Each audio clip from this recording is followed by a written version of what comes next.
Everybody has access to the latest and greatest. AI, personalization, getting the timing perfect, all of these signals. And yet, when I talk to go-to-market teams, their reply rates are decreasing. The problem is no longer personalization. The problem is no longer scale. It's, in my opinion, building trust with your buyers. The Next Gen Sales Leaders Podcast.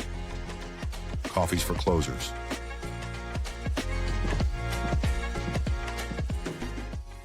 What's up, guys? Welcome back to the Next Gen Sales Leaders Podcast. I'm here with Justin Kroeger. He is the founder of HiveSite. It is a tool to help you do what exactly? That's what we're about to learn all about on this podcast, and exactly how this plays in the space of signals, LinkedIn automation, which probably isn't on the automation side, so I probably don't want to say that. But why don't we jump right into it? So tell me, why did you found HiveSite, and exactly what should people know about you from the highest level? Sure. Yeah, thanks for having me, Ben. So the main reason I started HiveSite was I noticed a problem in outbound and go-to-market, which is, we're in this era now where so many tools are coming out. It sounds like everybody has access to the latest and greatest. AI, personalization, getting the timing perfect, all of these signals. And yet, when I talk to go-to-market teams, their reply rates are decreasing. They're having trouble getting reach on LinkedIn. They're not getting meetings booked as easily as they used to. And so that disconnect's interesting to me, right? And so that's really the core problem I want to focus on. The problem is no longer personalization. The problem is no longer scale. It's, in my opinion, building trust with your buyers so that when you actually do reach out, they trust and are comfortable taking that call, right? There's so much noise now when it comes to fake personalization. Everybody's just looking for, where's the pitch? And I think flipping that on its head and actually building trust with your market is the strong way to solve that. So that's really why I built HiveSite. The idea is to understand how do you actually break into that trust barrier of your market and become a familiar face. Mm-hmm. I in my book, $1 Million Pitch Method, the first chapter is all about being a subject matter expert. And then the only reason I have that is because that is what builds trust typically. But the question is, my college thesis was on the perception of threat of communism, the containment theory, and how communism was perceived as a threat within Latin America. But the entire thesis was based upon this very simple idea that humans have different perspectives, and trust is subjective, right? So there isn't like a trust stamp that you can just slap on somebody. And so it's a really deep question of where does trust come from? What does trust enable? When have you reached a certain threshold of trust that allows people to finally take you seriously? Because I think that there is a really deep question of why does somebody buy or not buy? And oftentimes, one of the best copywriters that I've followed has said, people don't buy from me because they don't believe you or they don't believe themselves. And I think part of believability comes down to trust. And so the word is trust, believable. How do you become believable enough for somebody to be willing to spend 10 minutes or 20 minutes with you? This is a break in the podcast to bring you our sponsor, RevyOps.com. That is REVYOPS.com, the #1 GTM data management platform for your GTM and revenue operations data on planet Earth. If you are using the modern stack of Clay and Instantly and Email Bison and RB2B and Trigify and all these various tools scattered across the wind, we unify all that data all into one place so you don't have any duplicates, a unified view of every single contact so you can see all the data and all the activities across all the platforms all in one place. It will allow you and your team to move faster, to get better attribution across the entire funnel, and to make a heck of a lot more money. Go to RevyOps.com, check out how you can get started today with me on a call where we'll learn about your data management problems and how we can get you guys to the next level of growth. See you guys at RevyOps.com. Go there now. It will be in the show notes as well down below. Let's get back to the podcast. Yeah, great question. And funnily enough, I think one of the strong answers is it doesn't come from you. It comes from everybody else. If I'm the founder of HiveSite and I come to you and I say, I think you should buy HiveSite, whatever the message is, there's an inherent level of skepticism there because of who I am. of course I'm biased. Of course I'm the one who created it and I want to sell it to you. So how do you break that barrier? I think it's with third parties. I think it's with other people. So, imagine two scenarios. One is, I go to LinkedIn, I look at everybody who liked every post about Outbound, right? And I get this big list. I'm like, I'm gonna go one by one, and I'm gonna DM every single person and say, hey, are you struggling with Outbound? Like, love to learn about your problems, right? It's like clearly I'm holding something behind my back there with that message. Mm-hmm. My headline says founder of HiveSite. They've never heard of me before. Let's take that same scenario. Imagine I go to all of those posts that they were liking and engaging on, and I add thoughtful, thought leadership comments. Not only that, but I go to those creators that my buyers trust, and I co-create content with them. I have them on my podcast. I do a co-sponsored blog or resource, uh, and you really join the market rather than kind of come at the market. I think when your buyers see you show up in different places, in different contexts, with different people, then when you go to send that message, it reads a different way, right? Because they've seen you before, and like you said, trust can mean a bunch of different things. I think in this specific example, it's being familiar, and I think that gets you through the door a little bit better than when everybody else is just sending that same DM, but off of a single like, off of a single signal that might not mean much. Mm-hmm. Yeah, it kind of like meets right at the crux of what is strategically the best way to go to market. And what I have found is that every market obviously is different, and everyone has a different tolerance for what some people would call pitch slapping. What I've found is the GTM, like, so for example, like I have ReviOps, right? And so I think we probably sell the similar ICPs to some degree, which is like the GTM crowd, right? And the GTM crowd tends to be a little bit more, I guess you could use the word persnickety, kind of a little bit more like fuck off, And so they do rely on a level of proof or believability or qualification for them to be willing to spend a moment of time because they're so used to the schmooziness of the sale because they are in it, right? They know the game. Yep. So I think there's like that kind of problem especially. But what's interesting though, I found is certain markets still are very okay with you coming in from the cold and just being like, hey, I see you have this problem. I can help. And so Sure. it's like an interesting dynamic, which is what is the ideal situation? So I'm curious, have you thought about like, when is this appropriate? Is it always appropriate? And maybe it is, I'm just curious, like, how do you approach it? Yeah, totally. So like you said, selling to go to market, selling to salespeople, selling to marketing people, they are the most savvy buyers you're going to encounter, right? And so to your point, they're going to have that strongest, that thickest layer to kind of have to break through in order to get their time. And in other industries, it's not as thick, right? You said you could reach out and offer a resource, and that might be all it takes. And yeah, that might be all it takes. But offering that resource, right, is a form of trust building because it's saying, here's this thing that can help you. Mm-hmm. Take it or leave it, buy from me or don't buy from me. Here's this resource, do what you will with it. Mm-hmm. There's the idea of like consultative selling. When I jump into a discovery call, if you can walk away with one thing, it's oh, I understand my problem better, right? And that's before it gets passed down the line and turns into a sales process. I think that's also a form of trust building.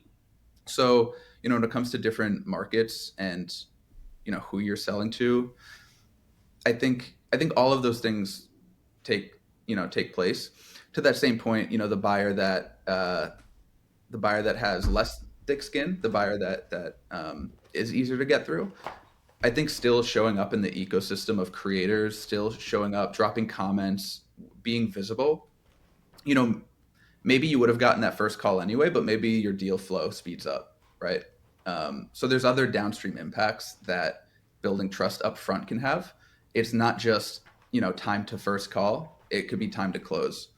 And I think that's just as important. And I think it all comes back to, how often are they seeing you in between the discovery call and your first, call with an AE? Like, they've seen you maybe 10 more times. They've heard about your product from 3 other people. Like it's top of mind anyway, right? And that speeds things up as well. So I was, as you were speaking, I was pulling up Breakthrough Advertising by Eugene Schwartz, and I've referenced this on many podcasts, but it's where basically all the major modern copywriters and marketers come from. So if anyone knows Dan Kennedy, I think he has a book called Breakthrough Advertising. That that slogan of breakthrough advertising comes from Eugene Schwartz. And then if you hear Russell Brunson or you hear Alex Hormozy, they're all students of Dan Kennedy. So it's like, so the original like Godfather is actually Eugene Schwartz and a bunch of other copywriters back from like the 60s and 70s. But there's an idea that struck me as, I think it's kind of a matter of fact of that more trust is always better than less trust.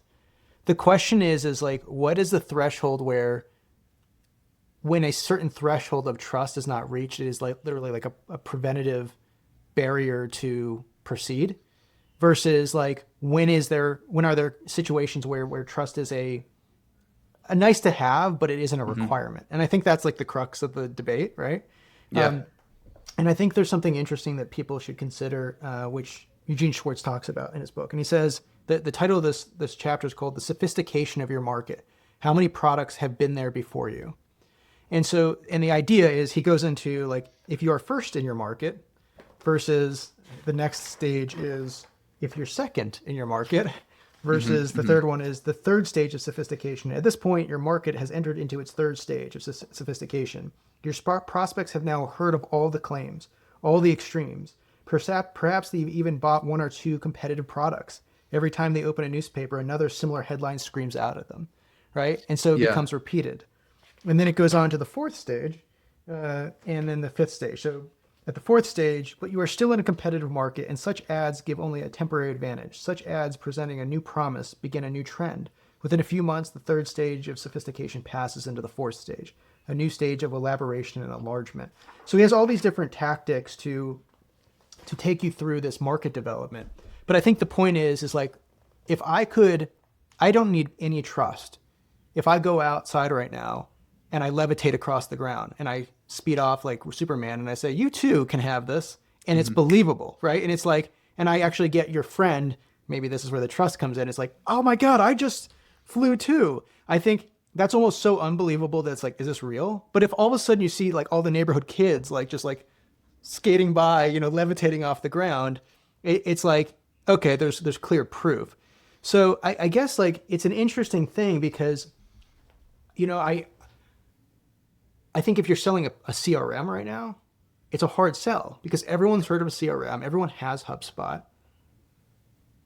But if somebody's selling something that's like so like GPT didn't need trust, right? It was just like, boom, instant superpower. So the question is like, there's some dynamics of LinkedIn plays a part of it, which is I think your game, right? The dynamics there. So I'm just curious, like where would people think about fitting this in? When should they adopt this type of solution like HiveSite? Sure. Yeah, there's a few pieces there. One, in your floating example, it's like you mentioned, the friend floats. Therefore, oh my gosh, I should float too. That gets into, companies already understand this. There's a reason you go to a landing page, and what's the first thing you see? A lot of times on the landing page, it's testimonials, right? Mm-hmm. It's like, why do they do that? It's because it's a layer of building trust, right? So, who's your greatest advocate? It could be your existing customers, right? So it's just one thing I wanted to point out. When do you need this? So it's a great question. I think it's look at what you're already doing in your marketing strategy. Are you already doing content? Are you looking at LinkedIn as a growth lever? If you're doing cold calling and cold email and it's performing great and you're not looking at LinkedIn because your other channels are chock full and your meetings are booking, like maybe you don't need it. If you're looking at LinkedIn as a growth lever and you feel like, the content, you're posting it, you're getting your CEO to post the executive content, trying to get the founder-led sort of executive leadership going, but the people engaging aren't in your ICP. It's not, there isn't any tangible attribution you could have. I think that's when you start looking at, okay, well, how am I approaching the game here? Because I think LinkedIn over the last few years has started to become such a growth lever for so many startups that it's easy to do LinkedIn bad, where you AI generate your posts, you AI generate your comments, and you just put volume out. And I think a lot of people are doing that and not seeing the result, and then therefore saying LinkedIn as a channel isn't working for me. Mm-hmm. I think if you're in that stage, that's like alarm siren. Like, take a look at how you're building trust with your audience. Mm-hmm. Are you actually going through the correct steps, or are you doing the opposite? Are you breaking trust by using AI to write all your comments without even looking at what it's saying? I think there's a ton of that out there as well. Mm-hmm. Yeah, and to be clear, I am not bringing up Eugene Schwartz or any of this to disprove this requirement for trust. For sure. I'm actually trying to essentially straw man the argument for the sake of actually making it stronger, which is like, you always need trust. The question is like, what actually builds trust? Like, what is the core tenets of trust? And I think it would be actually an interesting piece of content to create like the tenets of trust. And one of them is clearly like, other people say good shit about you, like clearly, like, right? Yeah. Another one is just like proof, like credible proof that says like, this was this before, and then here is the measurable study that shows that this is actually different. Now, if that isn't backed by somebody saying that that is a true claim, then there is a question of, is the claim good at all in the first place? But at the end of the day, it comes down to like believability, which is, if somebody's flying and I see that on YouTube right now, I probably don't believe it because it seems like AI, Yeah. right? But it becomes believable as soon as the kid skates by me. It's like, okay, it's real, right? So I think there's like, if I'm like breaking this down at like core principles, it's like trust is like a proxy of believing it's true. And the question is like, what creates believing it's true? And people, gets back to your point, which is actually the strongman position, which is, if somebody says it that you believe is credible, you take it as fact, right? That's like what it comes down to. And I'm just, I guess it's something I think deeply about, because I've said this before, and I think I've heard this on a different podcast like years ago, which is, there's a debt to be paid by distilling whether or not somebody is saying something true to you or not, even if it is a true claim. And so the reason people like will hear, say, I don't know, Elon Musk or anybody say something, it's like, if Elon Musk says it, it is like, boom, it's probably true in certain like realms. Mm-hmm. Same thing with like, I've heard the example of dollar cost averaging, which is like, if I say, hey, you got a dollar cost average into the S&P 500, anybody listening to this is probably like, well, is that true? There's a fundamental question of a truth claim. And the thing is if it comes from Warren Buffett, you're probably like, okay, that's probably true, right? Because you don't have to think, because it's Warren Buffett. So I think like the key question, I think where this all comes down to is like, how believable is the person from whose mouth it is coming? And so you're saying like, well, I'm the founder. So what I say is like, there's like an 80% skepticism bar there, yes, which is like, exactly. Okay, this is bullshit, right? And then it's like, well, my buddy who I really trust has said it. So it's like, I'm 10% skepticism, but then all of a sudden there's 3 other people that I also trust. Okay, I'm sold. I need to talk to this person. Now it's not a question of, do I think they can do it? It's a question of other tactical buying, realities. Yeah, totally. I mean, why is warm intros such a coveted like aspect of sales, right? It's because it's not coming from me. It's coming from this person that we both know, right? And it's like, once you make that link, the intro there is so much different. That first message reads so much different because it's proxied. You're borrowing the trust of an individual that person already trusts. The other thing I want to say is the truth claim can be the same, but the way you position the truth claim can be different. Meaning, this gets more into marketing, right? But how you position your product and how you position your offer, even with the same solution, the same product, can be perceived completely differently. And I'll give you an example. You said GPT, they didn't have to build trust. It just blew up, right? Mm-hmm. But then every company said, AI powered X, AI powered Y. And there's a company I believe it's called Do What Works, and they study A/B tests across the web to like figure out what's working and not working for companies. They said like 80% of those A/B tests with AI powered X failed, and they went back to like some other unique positioning. Right? It's like they're the same product. Their truth claim became we are the AI way to do your CRM or whatever it is, and that raised the skepticism for so many people, right? Because so many people were doing it, and it's just an interesting thing to think about. That same truth claim presented two different ways, right? Can be perceived differently and have different outcomes alongside the who and the why, right? I wonder, one thing I've been also thinking about is how there can be extremely credible people that one trusts that are completely wrong in their perception of reality. And so then it's like a question of like, well, how do you distill right from wrong if even the people that you trust are wrong, right? And so it's like this is it's a deeper question, which I think it's like this is where the volume of indications of trust are important.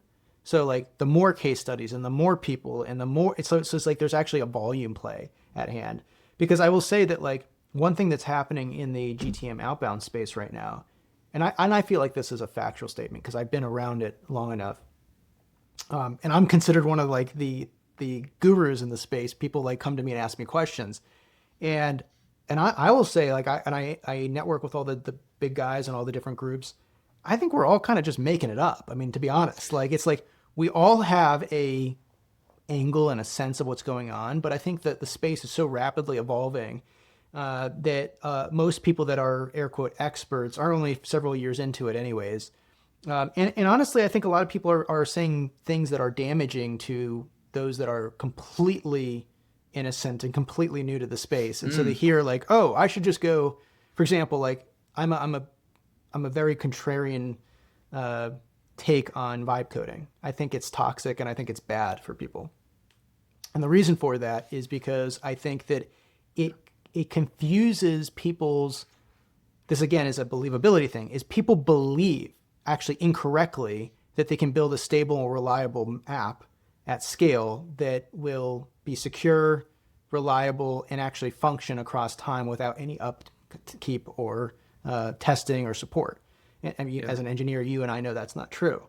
And so, but it creates a false belief for a group of people, especially younger entrepreneurs that are like, the Messiah has come called vibe coding and lovable. Therefore, let me grab Supabase and this lovable front end and boom, I have a company. And it's like true. Yes, you can go and launch something, but it will become very evident if you have any level of success about how you're now fucked. And you're going to watch the market completely bypass you as everybody else who actually knows how to build code now sees your success and then goes and actually like tackles it. So it's just like one example. So I'm curious, like, how do you think about that? Yeah, I think, and this is a really interesting topic about when we look for trusted individuals in a space, there's the volume, meaning this person gets a lot of engagement, right? Therefore, they are trusted. I'm not so sure. There's also this person's trusted. Look at how many other trusted people like trust this person. Meaning, if somebody's content, let's say somebody does executive leadership or they're doing some thought leadership about, let's just say like CROs or something, and they get thousands of likes, right? And you look at who's engaging, like who's in this audience, and they aren't also thought leaders. They aren't also folks that could have some level of trust versus somebody that gets less volume, but every single person engaging and commenting with them also has their own ideas and also are all their CROs are also in the same space. And so it's like you have this tighter community of thought leadership where I would say I could trust that content more than the content that's viral, because if the indicator of trust on social media is volume of likes, I don't think that plays well in B2B. Because like you said, you could be completely wrong. You could be spreading for virality, saying that you could just vibe code this thing, and you have a billion people like it that are also vibe coders, right? And it's like, well, I don't know what that means compared to, here's this tighter community of people, all that have some level of leadership in the space. Because of that connectivity, I trust what they're saying more than what's happening over here. Does that kind of make sense? Yeah, it makes a lot of sense. I think that when I didn't really actually get deep into LinkedIn as a channel of brand building. Frankly, I'll admit I was so focused on outbound direct response marketing that brand building and trust was like the furthest thing I ever thought about. Sure. Up until I would say even a year ago. Because I was successful, like selling millions of dollars in deals, just going direct and literally cold calling, saying, Bob, I see you have this problem. Are you open to chatting about it? I mean, it worked. I think it Yeah. still works. But I think that what I have found is that when there is trust, it's like kind of like the old quote of like, what's the purpose of marketing? And the answer is to make sales easier. And it's like, okay, well, what is the purpose of trust? It's to make sales easier, right? And so, or even to enable access to the right people. And I think like this is like the old school like AIDA,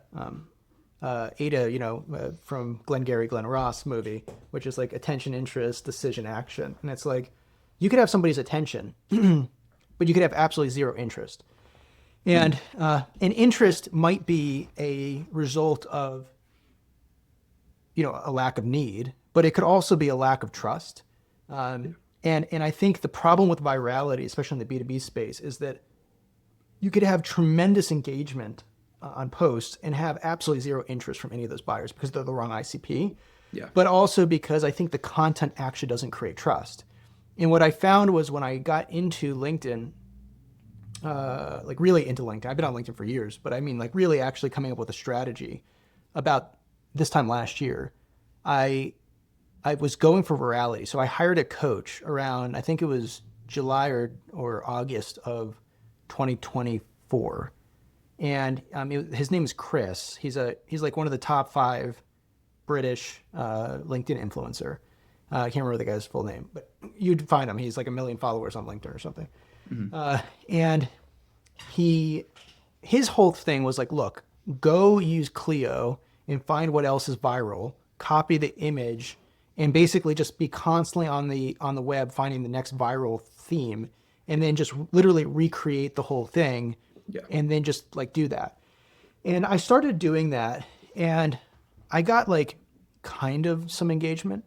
And then I hired a LinkedIn coach, and he also was like big into that theme, but more importantly, he was into lead baits. So this is now circa like February of last year.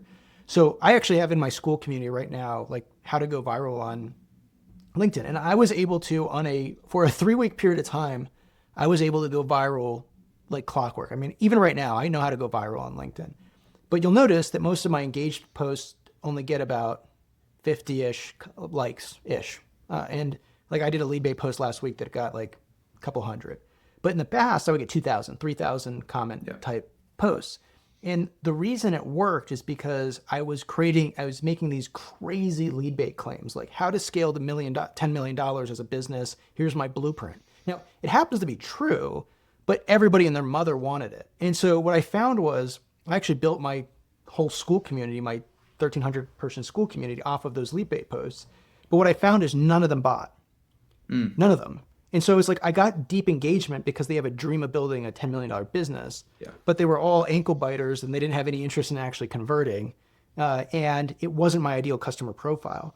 So I made a decision about, I don't know, 6-7 months ago where I was like, okay, I'm going actually for the opposite of virality. I'm going for like extremely niche content in the B2B space that's hyper focused on the right type of ICP.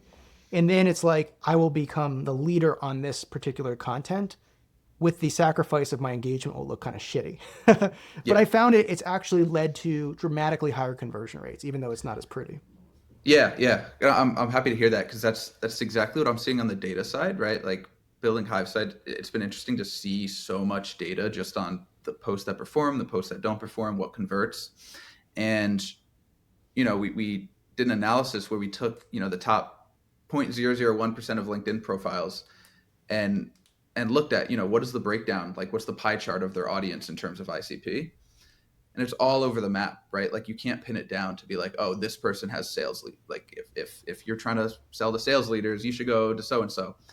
For those top couple hundred folks, millions of followers, it's not there. And they have, yes, they have thousands of likes. They are the most engaged people on LinkedIn. But to your point, like I don't think it's converting the way that niche content is going to convert. Mm-hmm.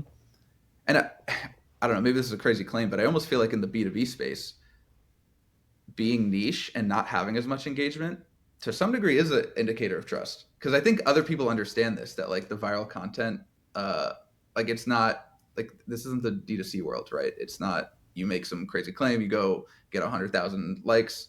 You know, this is the world of thought leadership where you want to be as focused. You want your feed to be everything that's like value add for you in your business today. And I think engaging with the super niche is the way to attract more of those folks.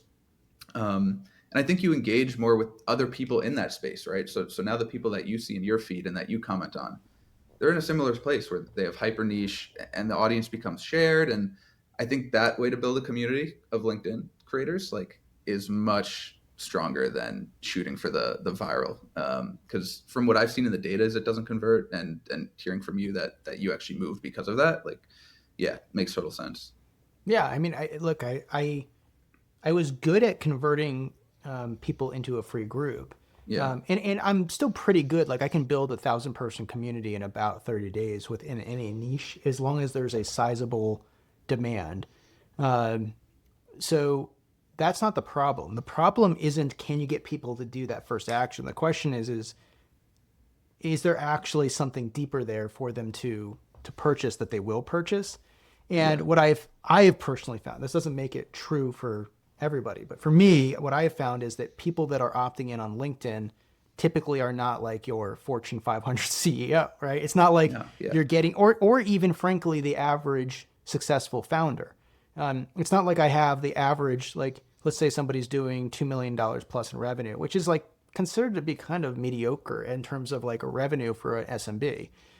You know, you're probably your local like ice cream shop does that every single year. So my point is like even though I think a lot of kind of entrepreneurs hear $2 million in revenue, it's like they're probably taking home like a couple $100,000 to their family in terms of like profits every year. Yeah. Depending upon the business type, obviously. But my point is that like if that's the low end of the threshold of like buyers that I want to be in front of, because I want to sell to founders that actually have, you know, buying authority or, you know, CROs. Those are not the people that are opting into my content, you know, and no offense to anybody that opts into my content. It's just usually people that are trying to figure out the business game. And so there's like a deeper question of like, okay, like people might ask, well, should I even do lead bait posts anyways? And that's a really good question, honestly. It's like, I mean, honestly, like for me, it happens to work for me because I do have an ICP on the, say the low end of the market is GTM agencies that are just starting. And they certainly are a little cash strapped, but that is a part of my go-to-market play, which is there's a rising tide, there's a trend, I can help those people. But I also sell to much larger corporations, like $50 million type corporations. Sure. So there's a strategic question of like, is the juice worth the squeeze? And I would say like, in my experience, I spend about $2,000 a month, no, $2,200 a month on design work and copywriting. Plus I spend my own amount of time, about an hour to an hour and a half a day, just managing content. And I have another $600 an hour VA who goes in and like handles all the DMs and manages all of that. So all in like probably around like $2,700, $2,600 in cost to me to manage my content plus my own time. It's probably like 30 hours to 40 hours a month, which is like nothing. That's not insignificant. If my hourly rate, which is it's like north of $2,000 an hour, I mean, you can put some math onto that. It's like, okay, let's say it is 30. We're looking at, you know, $60,000 investment per month. I'm investing, you know, hundreds of thousands of dollars of my time and energy into this. And I would say like, in terms of the first 12 months of doing it, is there an ROI on it? I'd say no. My bet is that this is a long-term investment where I'm building brand over time. And in 5 or 10 years from now, it will start to compound, and I do believe in that.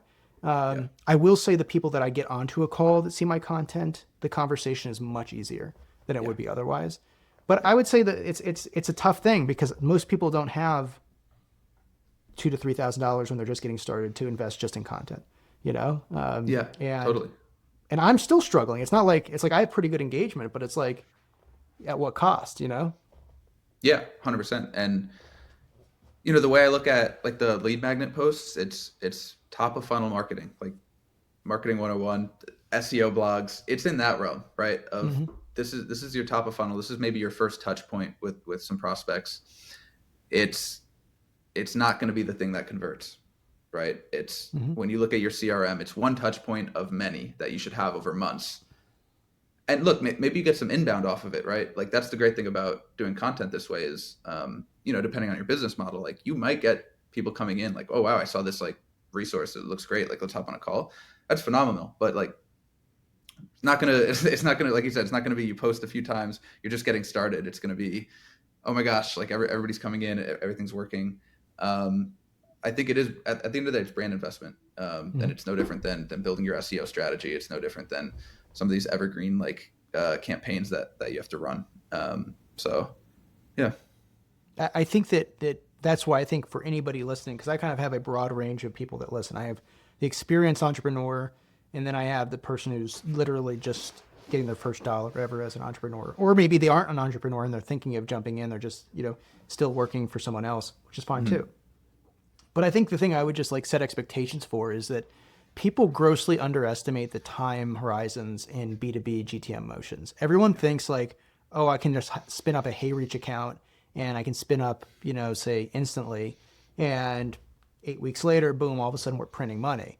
Now, there are exceptions to the rule. Like if you have a smoking good offer and you know exactly what you're doing and you've run a shit ton of meta ads before and you know what buttons to push, can you go load up a big 100 ad account creative campaign and generate $50,000 a month? Yes, you can.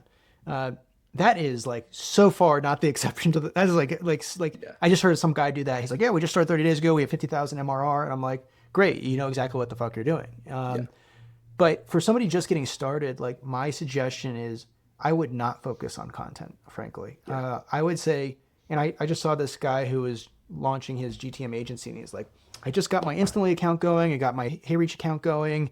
I'm going to be starting my content marketing. And I'm like, you're just, with your resources and your understanding and your time, that is not a good use of time.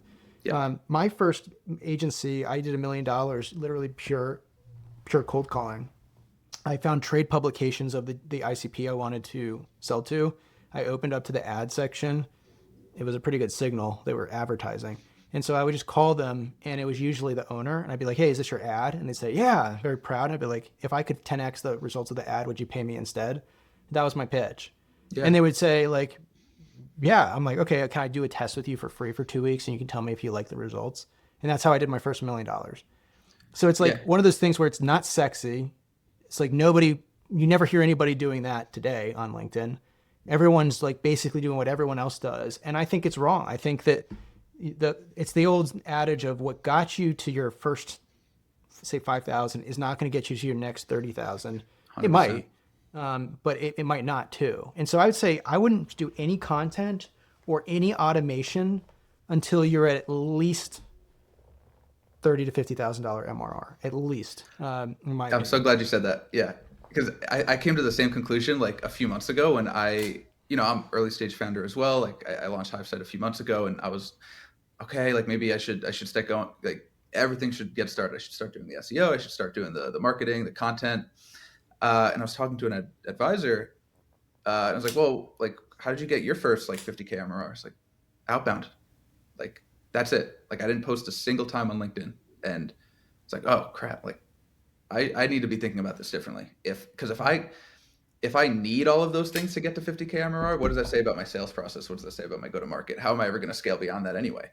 Mm-hmm. Um, so I switched it up. I came up with what I call the trust building flywheel, right?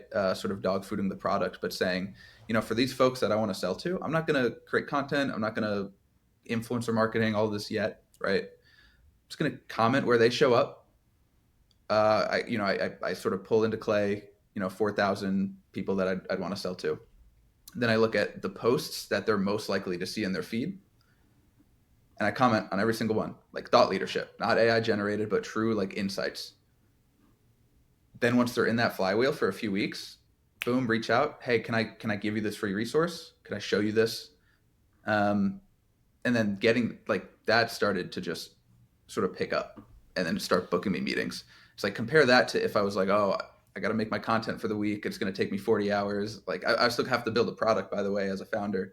So yeah, it adds up. And I think for sure up until 50K MRR, I have no business thinking about like evergreen, like marketing content campaigns, in my opinion.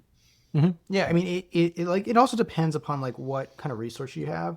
Yeah. For me, like I have a successful agency that, and I've done decently at other businesses. So I happen to have like kind of a little bit of a, I don't want to call it a war chest, but I have like a little bit of like capital to go kind of spend, right? Whereas like if somebody's just getting started, they're not in that position. And so for me, it's like I just launched ReadyOps, which is my GTM kind of data management kind of reporting center application. And that's why I'm focused on the GTM crowd. But everyone would think like, okay, Ben, you own one of the larger GTM agencies. All you do is GTM outbound. Like we've done 9 million emails for one client in a single month. Like, I mean, big scale. So like, why don't you just go blow it up? And the answer is because I'm like, that's actually not what builds the business. What builds the business is a great product that people trust, right? Yes. And so the thing is that like, especially in a SaaS world, the reality is that like, it's very, I've started 4 SaaS companies. In the first 3, I got to $1 million in less than 8 months every single time. In every single time, the reason the company blew up was because we oversold the product. And so we went too fast. And everyone's like, well, that sounds ridiculous. Like that's not possible. And I'm like, it is possible, because if you sold something and you put your name behind something and it doesn't work the way people expect it to work, and you do that at scale, you can do it like with a small group of beta users, and they know it's kind of the beginning. And so they're kind of more, relaxed about it and understanding. But as soon as the market at scale understands that you've sold a bunch of BS, which is why I'm so against vaporware or vibe coding, it starts to burn it down the business. But I think it also overwhelms the people who are building the business. For example, with ReadyOps, there's so many assumptions you have to prove out as a SaaS founder that are not obvious until you begin building the product, that may have seemed obvious at first. For example, we thought that when we put out our first MVP of the product, which by the way, we spent 8 months building because we knew how important stability would be in a database product. We thought that the GTM market was actually more mature than it is. And we thought that GTM engineers were more savvy and capable than they are. And so we gave them an actual, more of a raw kind of like technical product that required them to build a bunch of endpoints into it. And it turns out most GTM engineers actually aren't technical at all. And they don't know how to even write a most basic endpoint, even though you think they would. And so for us, it made us realize, okay, well, we actually have to reconsider who these people are at the core base of the product. And so imagine if I went and I just sent 9 million emails on that, and all of a sudden I had 300 signups. I would sign 300 people up. I would overwhelm me and my support team because they wouldn't know how to set up the product. And everyone would be like, ReadyOps sucks. And it would just die on the vine. Not to mention, I think, last thing I'll say here, because I think it's so important for these early stage founders to get, which is like, scaling is all about scaling the right message. You should never be testing your messaging while you scale. And one of the problems with, I think, GTM agencies in general, which makes them kind of, I think, churn and burn type of enterprises where they just get a bunch of clients and then they just burn them out and then go find more clients because it's a hot offer. Everybody wants leads after all. The problem with it is that with them doing it for their own clients or them doing it for themselves is that they haven't actually dialed in the ideal customer profile or the offer in a meaningful way. And so they fall back on AI copywriting. They fall back on AI research. And what I have found is, especially with particular industries, is that it takes years to get good at a particular industry. It takes many conversations, like hundreds of conversations with the ICP to really dial in exactly what is triggering them and what they want. And even just knowing, like I was talking about with, this book, is like knowing the maturity of the market. Like, so what happens with new entrepreneurs or with agencies taking on clients is they make a bunch of assumptions about the state of the market, the ICP, the offer, the claims, and they just slap stuff out, send out a million emails, and they go, well, why did I only get like a 1% reply rate and a 2%, 3% interest rate reply rate? It's because you went to the market with the wrong message, and you didn't know what you were talking about. So I feel like the best way for any early stage founder to get feedback is, one, like do everything manually, pick up the phone and cold call people, do one-to-one DMs, and just be brutally honest with where you're at. And for me, I call it, like, if I gave one lesson to any new person starting, it would be this message. Your first go-to-market offer is called the pity message. And the pity message is simple. I'll actually read you how I launched ReviOps. This is April 24th. This is when I was first going to market with ReviOps to get my first beta users. I said, hey, Water, checked out your agency. I'm launching ReviOps.com mid-May to solve the top 6 cold email agency data management problems. I built it over the last 6 months to address the challenges faced by our 40 cold email agency clients. I'd love to invite you to the beta program. Are you open to a quick chat? Below that, it says, it's free. My only request is for honest feedback after you've tried the new tool. That was it. And I got a 80% reply rate to that. And of those, I had like a 90% meeting book rate. Yeah, it's great. It crushed. And it was one-to-one. I chose like 40 people that were agencies. And that's how I went to market. And that's how I got my first 20 users. So it goes to show, it's like, you don't need to go, you know what I mean? It's just be brutally honest. Like, I'm doing this thing, do you want to be a part of it? 100%. I mean, it's classic, the lean startup, right? Do things that don't scale. And I just think it's a funny dichotomy that, like I said earlier, the barrier to entry on scale is lower than ever. Yet what you need in the beginning is the opposite, is you need to do the things that don't scale. And you have to reach out to people one by one. And you don't need your AI tool to tell you that this person is in the market. You could go to their LinkedIn, you could research them yourself. You could just connect them. Like you said, honest message. And, if you currently have $0 in revenue, like, what do you have to lose? You start one by one, and you could offer something different every time. If it's not working, you can play with your messaging on a one-to-one scale. And this is the phase of a product where you're in data collection mode primarily. Like the first 6 months, or I should say the first like 10 to 20K MRR should be data collection. Like you should just be figuring out what's working, what's not working. Then you start to think about scale. And I think, so many people fall into the, like you said, I set up this HeyReach thing that connects to Lemlist, and then I go to Clay, and like, everybody has their massive graphs and playbooks that they're getting from the lead magnets, by the way, implementing one-to-one because they saw, this massive agency is millions of dollars in ARR. They did this playbook. I'm going to do this playbook. There should be no playbook. Like that's the real playbook. Is there is no playbook. That's right? exactly right.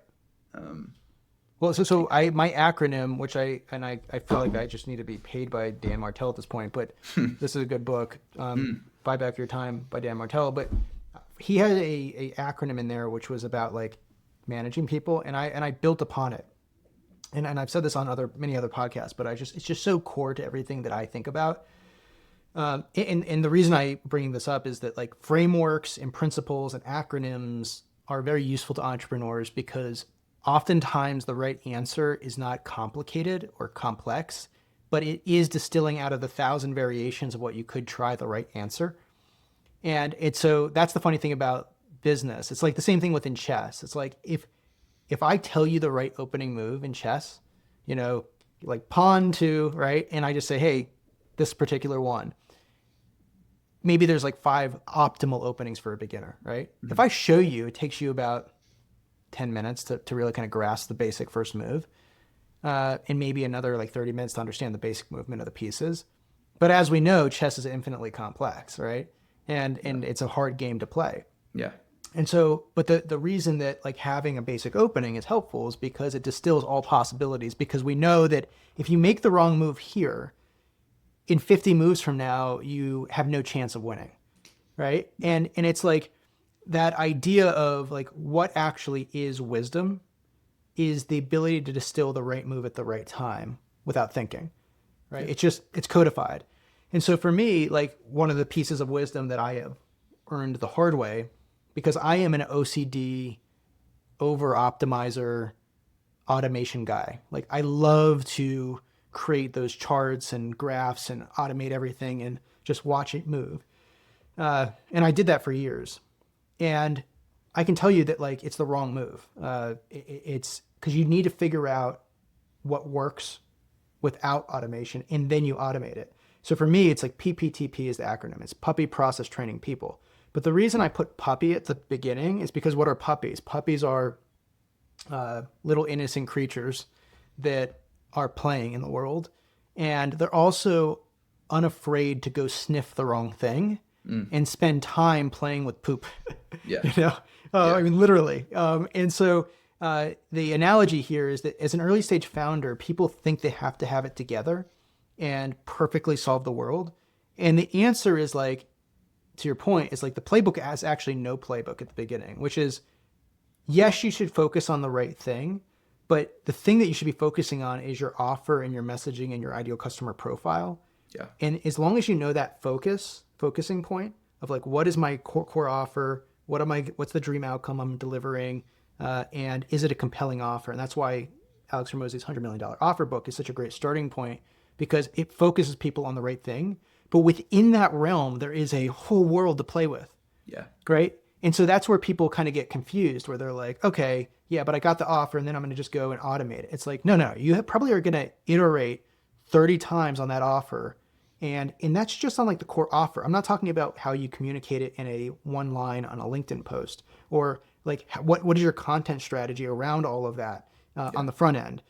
There's like an infinite deep rabbit hole there that requires playing in the beginning. And people think like, I'm going to launch my agency. 5 months later, I'm just going to have like $3 million in the bank and I'm going to go sit on the beach and I'm good. And it just doesn't work like that, you know?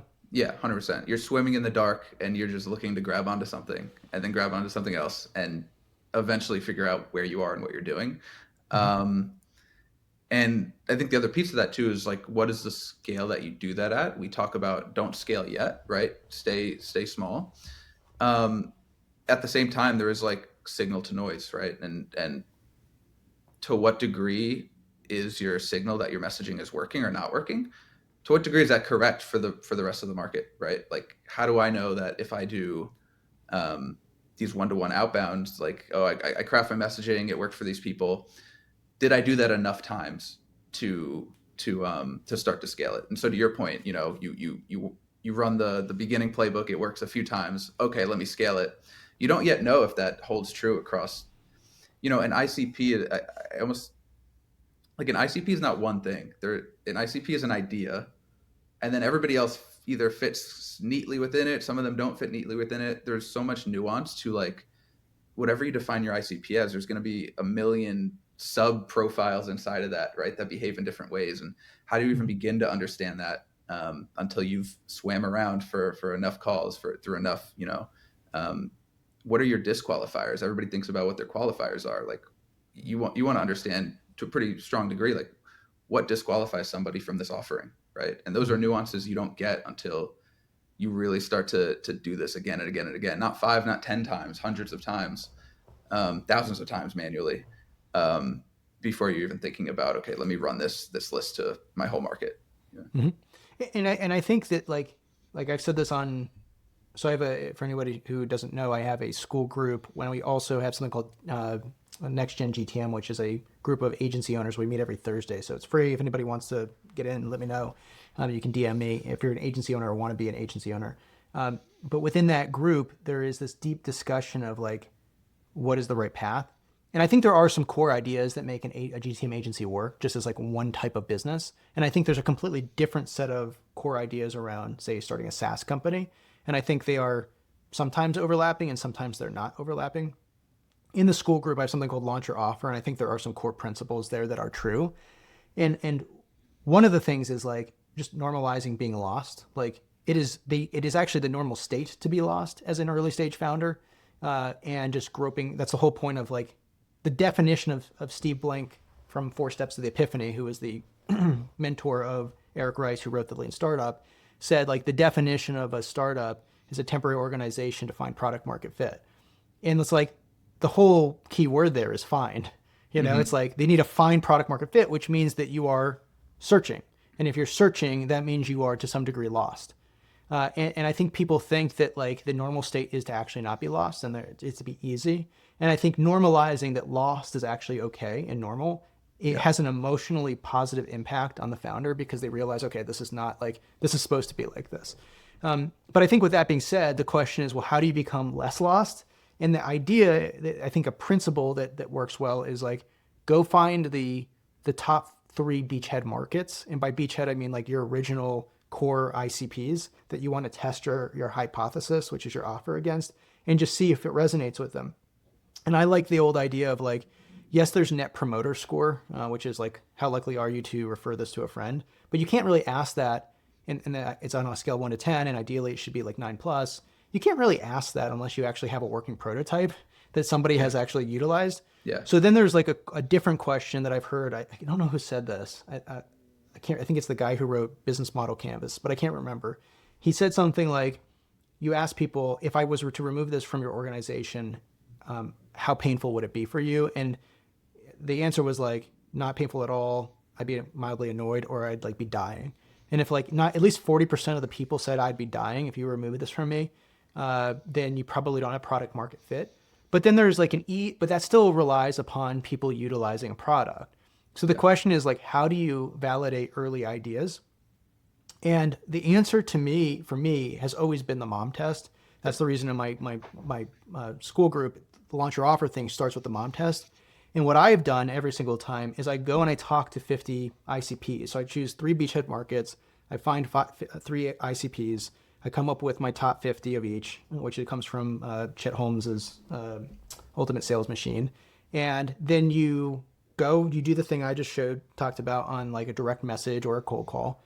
You have your calls and you just tell people, look, I'm not here to sell you right now. I'm here to learn. And then you just ask your mom test questions, which are very simple. They're like, and you can go find Google free PDF mom test. You can find out how to create them. But it's basically a survey which says like, what are your top 3 problems? How are you solving them? What do you like about your current solutions? What do you dislike about your current solutions? Why have you not moved away from your current solutions? And you're just trying to kind of distill like anthropologically whether or not just using your gut instinct is the thing that I thought I was going to solve even worth solving. Because I think what happens like pretty quickly when you have 50 conversations, if you are solving a problem that doesn't even fall within the top 3 or 5 problems the person is thinking about every single day, then you have a perception problem, which is they're living in an unaware pain, even if it is actually the core problem. Yeah. So then the question becomes like, okay, is there a front end offer I have to solve that addresses their primary problem to then get to my problem? What I found with ReviOps, for example, is my problem solves the problem of scaling an agency. But if you're just starting an agency, you don't even begin to know what you don't know. And so you don't realize operational constraints and actually like systemized data management is actually the problem when you get past, say, 5 or 10 clients. So what I found was, I have to sell people how to grow their agency to get them interested. So that's my front end product is actually a whole course on how to build your agency to 20 clients. And then I give it away for free with a subscription to ReviOps. And I say, you're going to need this as soon as you start scaling. And so that's the way that I overcame that limitation. But you might find when you go to market that the thing that you conceived as being the problem, in fact, isn't. And then you should rapidly pivot away from that as a core concept before building something. So I just think the mom test in beachhead markets in early interviews. And then what I do is I distill their problems into the top 6 challenges. And then the offer actually just becomes, this is kind of a Hormozy-like idea, but this is anybody who's in marketing or product development. Is just take the top 4 problems and just spin it into an ideal solution and then build that as the ideal solution. And then say, hey, if I did this for you, would you want this? And then they say yes. And then you say, great, it's this price. Will you be a first design partner with me to build out the product? And if you can't sell at least 20% of the people that you originally interviewed, which is a standard conversion rate on qualified deals, 20%. If you can't do at least 20% of them, you shouldn't go to market with it, in my opinion, on that. So that's my belief of how you really limit your risk on GTM. Yeah. Totally. And what you touched on at the end there, design partnerships, I think that's crucial. In my opinion, it's if you're going to be lost with a business that is, that they want to watch you succeed and they have problems and you're both figuring it out, right? Where building with your market, not at your market, um, it sort of goes back to trust, right? Where it's I'm here to figure this thing out. If my product isn't the thing that does it, I will make it the thing that does it. Like that's the stage we're at here. I think some people try to look almost too late stage early on, Mm-hmm. where they reach out with messaging that as if they're an SDR at a Fortune 500 company or Right. something with this nailed offer, Right. knowing that it hasn't worked for them yet. You know what I mean? Just running through the list. When in reality, what connects at early stage? Okay, you don't have scale, you don't have resources. What do you have? You have the ability to pivot faster than anybody else because you're small and you're early. Um, and so taking that to early companies who then become your logos on your landing page, right? Who then help you with the third party trust because then they have referrals with other agencies or other companies that they maybe already partner with or work with. And you grow outward from there. It's almost like you start at this center of your early design partnerships and you kind of draw a ring around it, which is your next prospects that are people that work with that company, people that know that company, right? And through that design partnership, you earn the trust with them to then help you sell to those folks, and then you kind of just grow outward that way rather than throwing darts and kind of going across the map. You find your core, you solve for them, you identify if it's a problem with solving, and you just build layer by layer outwards into your market. And Mm-hmm. I feel like that's a stronger way to grow. And for the people in that circle, you seem so much bigger than if you distributed your resources across the map, right? Mm-hmm. Where for every individual person, you seem so small, we've never heard of you. I Mm-hmm. think that's, as the early stage founder, like that is the power that you have, is to be able Mm-hmm. to be everything for one person if you can't be something for everyone, right? Mm-hmm. Um, and I think that's kind of the core. Yeah, and I think also this is like kind of we're getting back into like 101 GTM kind of startup world, but I think it also applies to lead gen agencies too, which is the underlying assumption of any lead gen agency is that there is an offer worth amplifying. Yeah. And I think the problem is that every business on planet Earth believes their offer is worth amplifying if they're reaching out to a lead gen agency. The problem is that that's probably one, not true, or if they're at a certain stage, or it's not possible within the channel that they believe is correct.